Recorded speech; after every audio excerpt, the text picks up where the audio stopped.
replacing 5,395 feet of pipes as part of our lead service line replacement. This program, in addition to completing 300 work orders. I also want to share that through the One Summer Chicago program, 491 young people from the 25th Ward had summer jobs just this year.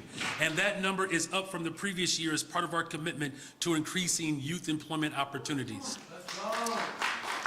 City departments continue responding to the needs of community members.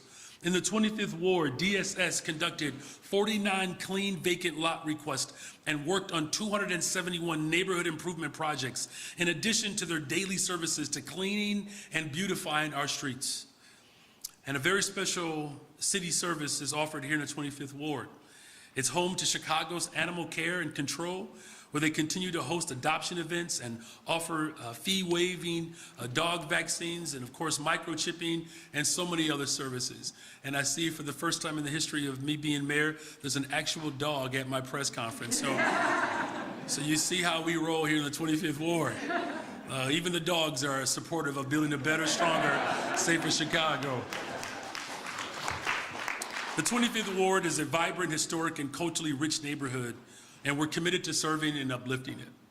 I look forward to maintaining our investments in city services, local businesses, and nonprofits, and our mental health expansion framework right here, the Lower West Side and throughout the entire city.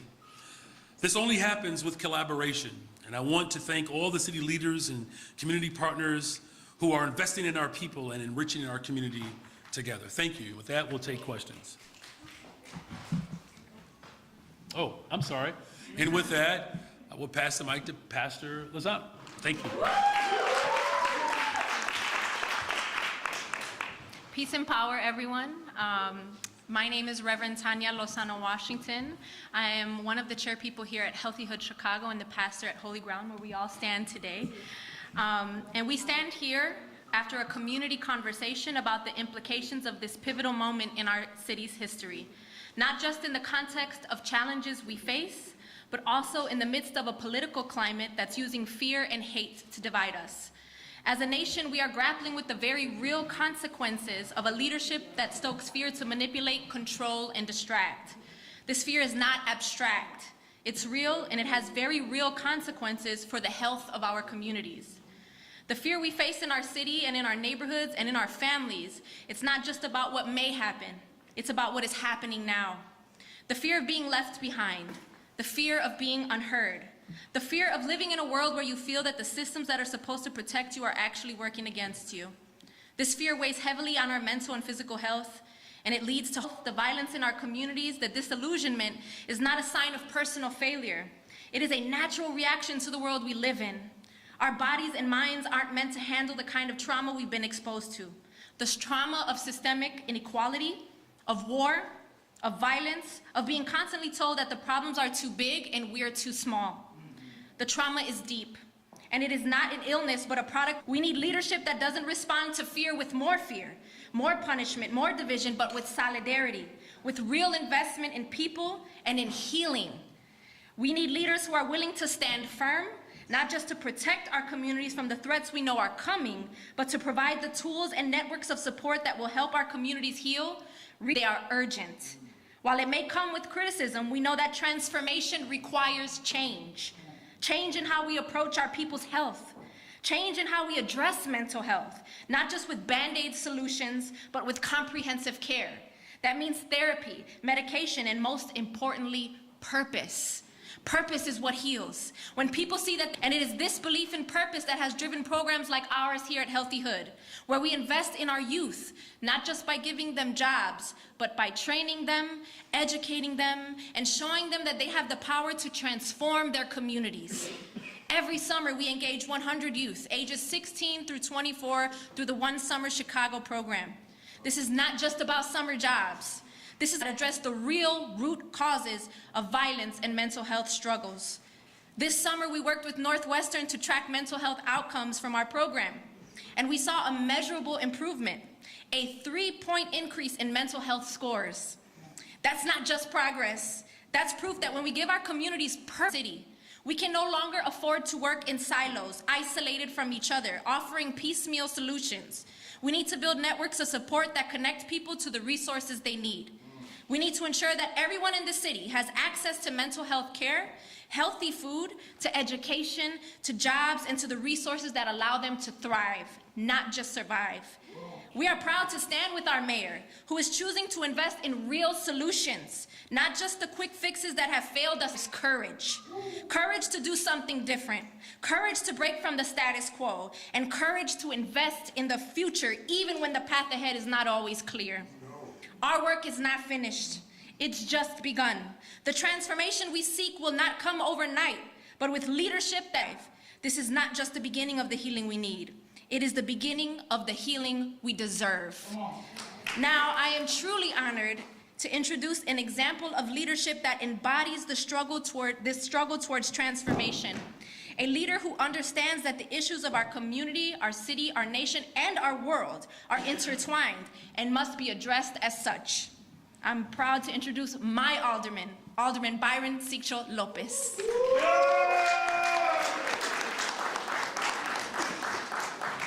Lozano, Healthy Hood, for hosting us today, and the beautiful panel that we just heard. I want to thank all the community leaders of the 25th Ward for standing with us. We have Linda Tortolero from Mujeres, Latinas, and Accion. We have some of our business owners with Rosa Camareno, and the many other leaders who have joined us throughout the day. We are proud to stand in solidarity with one another, and we welcome Mayor Brandon Johnson. We speak truth to power and facts in a time of misinformation. When we see dehumanization on communities like ours, it is uplifting when we have a mayor that looks at us and not only is seeing us, is listening to us, and is investing. It's desperately needed in times of dehumanization, when we see our immigrant communities being the scapegoat of the failure of the political system. It is important that we remember that coalitions like this have existed before here in our beautiful city of Chicago. That is why it's no coincidence that we're here in Pastor Lozano's church, where Reverend Coleman, and I saw in one of your posts, Sister Tanya, missing Reverend Coleman, a great leader that was also part of that great coalition that elected Mayor Washington. That same coalition that is fighting, that fought for communities to bring us together, is fighting in unity against the same forces that are trying to misinform us and divide us. Community leaders are what's needed moving forward. Investing in community organizations like Mujeres, Latinas in Accion, gender-based violence is rising in our community as hate and the dehumanization continue to gain grounds. It is uplifting to celebrate 50 years of leadership in Mujeres, Latinas en Accion, believing in a different world. We see Mujeres, Latinas community. We will continue to invest in that, and that's what is important, that we, today more than ever, speak truth to power. I tell you, as an older person who have seen the division and what it does to our city, it is a welcoming change to see Mayor Johnson being indeed the collaborator-in-chief. In the past, we used to see budgets that are voted on almost with a gun in our heads. In the previous administration, we saw that even the previous mayor talked to the Bloc Caucus and said that we will not get anything from them. It did not vote in a budget. There was no dialogue. There was no collaboration. And the results are obvious for us to see. I tell you that this is the first time we are going to fight for the jobs for our young people, because we believe in young people. And that is the work that Mayor Johnson is doing. In the past, we've seen Johnson and I work together to fight for those schools. In our community, I'm grateful that because of his partnership, we kept open our 3 schools that were serving black and brown students who are at risk of losing education in their schools at the end of June. We have a mayor who is standing with us to keep those schools open. And just today, we have a mayor that reopened the talk, we're walking the walk. And we're telling to my colleagues in City Council that we need to come to the table to vote on a budget that reflects our values and principles. We, as elected officials, have a responsibility to come to the table. I can attest that Mayor Johnson is not only listening to us, is investing in communities like us. Last time we had a mayor like that was Mayor Rudy Lozano. Mayor Johnson was right when he said that ancestors of us have paid with blood, sweat, and tears and their own lives to create these rooms like this, powerful rooms that will be an example to the country.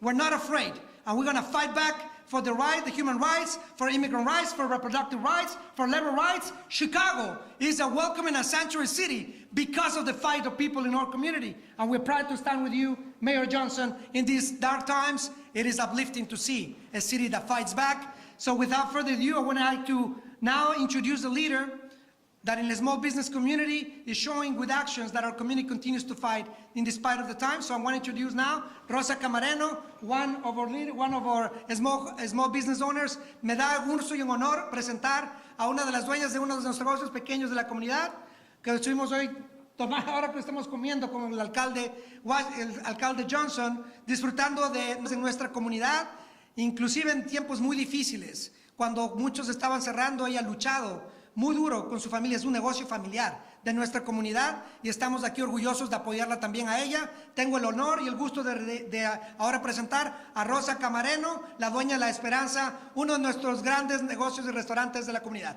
Rosa, muchas gracias. Muchas gracias. Para mí es un honor estar aquí hoy ante ustedes y sobre todo ante nuestro alcalde Johnson, al cual le tengo una gratitud enorme, ya que un poquito de historia, sí se me ha complicado mucho después de la pandemia el negocio. Gracias a mis hijos y a los colaboradores que tengo hemos sobrevivido, pero llegó en un tiempo que se me vino más difícil y yo creí que iba a cerrar. Llegó a mí por una clienta, aplica, van a ayudar. Yo decía, no, ya apliqué en muchos lados y nadie me ayuda. Pero bueno, lo voy a hacer. Estaba yo muy escéptica. Cuando un día mandé mi aplicación, me dicen, danos tu número de cuenta del banco. Y yo, no, ay, espérenme, ¿no? ¿Cómo les voy a dar mi número de cuenta? No tengo dinero, me van a sacar lo que tengo. Y me empecé a investigar, a ver qué realmente era ese programa, porque lo desconocía. Estaba yo muy enfocada en sacar adelante mi negocio y no miraba más a otro lado. Para no hacer larga la historia, me llegó la ayuda. Y gracias a esa ayuda, gracias al trabajo arduo del señor Iván, el comisionado, del alcalde y de todo su equipo, llegó esa bendición a mi familia y a mi negocio y hoy por hoy sigo abierta. Gracias a la comunidad. Gracias a la comunidad, gracias.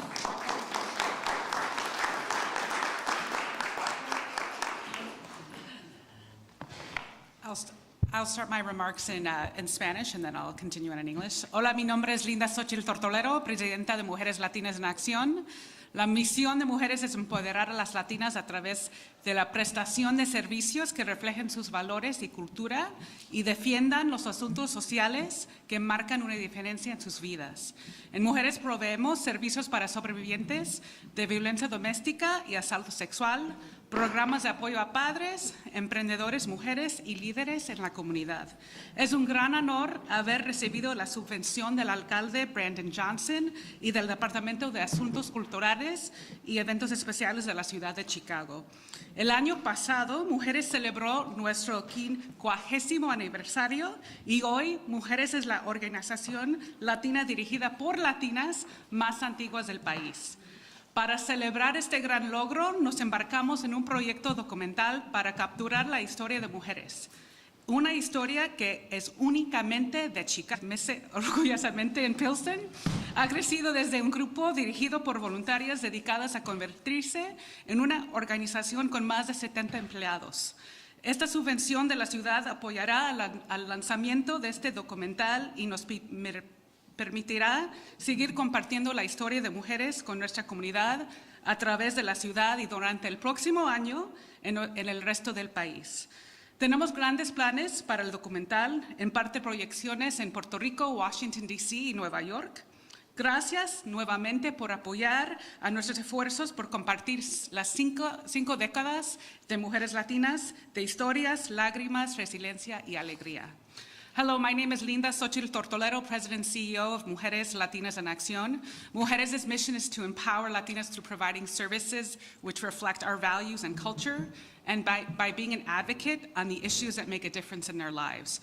Mujeres provides services to survivors of domestic violence and sexual assault, future entrepreneurs like Rosa, civic engagement and leadership development, and parent support, and celebrated our 50th anniversary. Today, Mujeres remains the longest-standing Latina-led organization in the country. To celebrate that milestone, we embarked on a documentary project to capture the story of Mujeres, a story that is uniquely Chicago and uniquely Latina.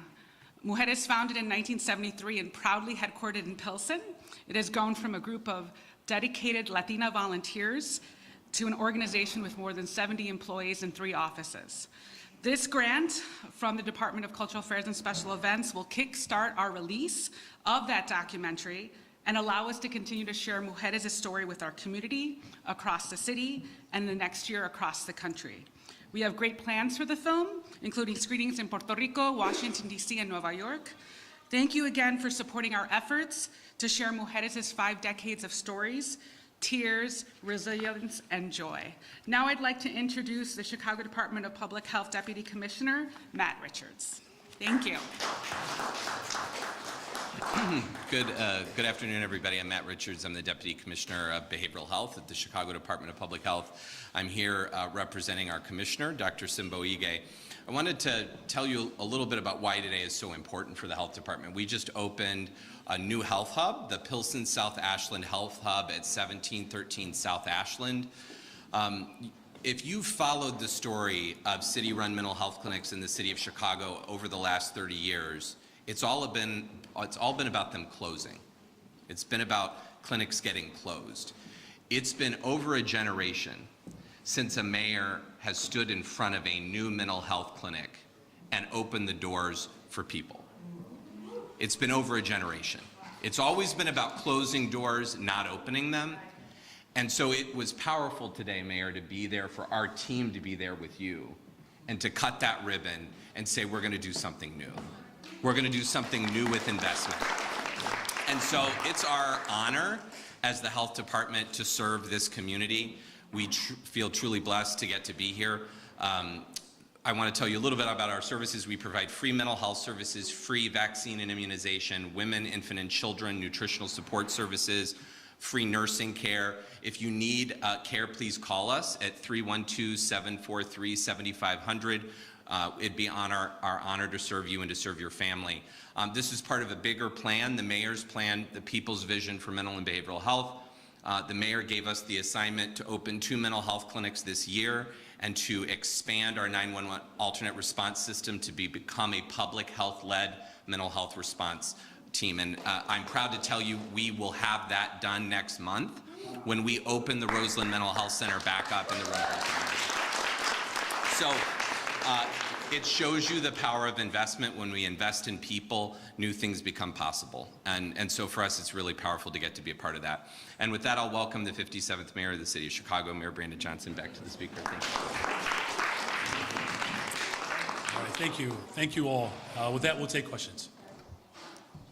Hi, Mayor. Thanks for your time. Of course. So S&P Global Ratings yesterday warned that Chicago's credit rating is at risk due to the way that the budget negotiations are going right now. I guess, are you worried about that at all? Well, look, since I've been mayor, we've had 2 credit upgrades since I've been mayor, $20 billion of new investments, making sure that we're maintaining labor peace and responding to the structural damage that I inherited. As you know, 2 administrations ago, there was a $7 billion increase in the pension deficit, and I believe the 2 administrations ago left with junk status. So I'm going to continue to do what I was elected to do, which is to respond to decades-old processes and failures by repairing the structural damage, by actually paying into our pensions while making the critical investments that ultimately build a better, stronger, safer Chicago. And as my follow-up, I'd like to ask, an update about budget negotiations. Are you closer to getting those 26 votes that you need? Well, here's what I believe that we are closer to. I mean, we're closer to ensuring that our young people are seen and valued and heard. As I've made it very clear, that in order to build a better, stronger, safer Chicago, we have to invest in people. 30,000 young people will have an opportunity to have a job this summer in this budget. We've already built 3,400 affordable homes, more of them that are being built as we speak. This budget speaks to that. I've made a commitment to hire more detectives. We'll do that by the end of this year. Our clearance rate is highest than it's been since 2019, I believe. What's also in this budget is, really ensuring that behavior and mental health services are expanding. So I'm confident that the people of Chicago want to see those critical investments expanded and protected. I'm going to continue to embrace this new and welcoming process where we are ensuring that every single voice is heard. That's the new process that we've created. As collaborator-in-chief, this is something that future mayors will have to live up to, but that's what transformation looks like. So I'm confident that we're going to continue to have these conversations to ensure that the people of Chicago don't have to have cuts to services. We can respond to the structural damage that we inherited, not kicking the can down the road, saving the taxpayer $3 billion over the course of the next 5 years, and of course ensuring that we're doing everything in our power to keep safe communities. Hello, is the alcohol tax. They say they're still recovering from the pandemic, operating at really low profit margins. They say they can't endure an increase in the tax. It could drive people out of the city to shop and dine elsewhere. What do you say to those concerns and to their request that this tax be dropped? Well, first of all, this tax on alcohol has not been increased in 17 years. The consideration is essentially to raise the alcohol tax commensurate to inflation. We actually are still one of the lowest tax municipalities when it comes to alcohol. And even with this modest proposal, we will not exceed the surrounding cities. So again, this is a proposal that we have put forward. The important thing in this moment is that we cannot have cuts to services. As you've heard, base organizations who are responding to domestic violence and small businesses, right? You see the full force of government responding to every aspect of how people live. And so my budget reflects the values that are on this stage. And again, we're going to continue to have conversations. Again, this is a modest, highest tax on alcohol than other cities throughout the state of Illinois. Is there room as the budget negotiations go on to bring it down at all, or do you feel it has to stay here to make this money? Well, I think that I've demonstrated that nothing has to stay, right? We just need people to remain engaged. We've already put forth a proposal that have cut the property taxes in half by $150 million. The most important thing, though, is that we're committed to investing in people. For a long time, this city has just been negligent as it relates to providing support for people like Rosa. These are people that send our children to public schools, right? But these are also community-based organizations. Organization Mujeres, who's led by women, who are providing critical services and support for families who are escaping violence. I just want to make sure that the people of Chicago know that when we're talking about these dollars and cents and numbers and everybody's saying no, they would be saying no to organizations like Mujeres. They're saying no to small businesses like what Rosa is doing in this community. They would be saying no to the families who will be serviced at this mental health clinic. I am really frustrated with everyone in this city who just only have a no to offer. The people of this city are looking for yeses. That's exactly what I'm giving them. Every single promise that I've made, I said that we were going to make sure that we increase opportunities for workers to have days off. I promised that, 10 days off. I promised that we would abolish the sub-minimum wage. We did that. I promised that we would invest in community safety, making sure that we have more detectives. I said we would do it in 4, I did it in 2. I said that we would respond to the structural damage that I inherited, where editorial boards said that mayors should actually pay into people's retirement. And now that I'm doing it, they're reneging on what they told other mayors to do. Are they just upset that I'm doing it? How are you asking people to do something, and then you finally have a mayor to say yes, and then you get mad at the very people who benefit from the yes? Black and brown people benefit from yes. So guess what I'm gonna say? Yes.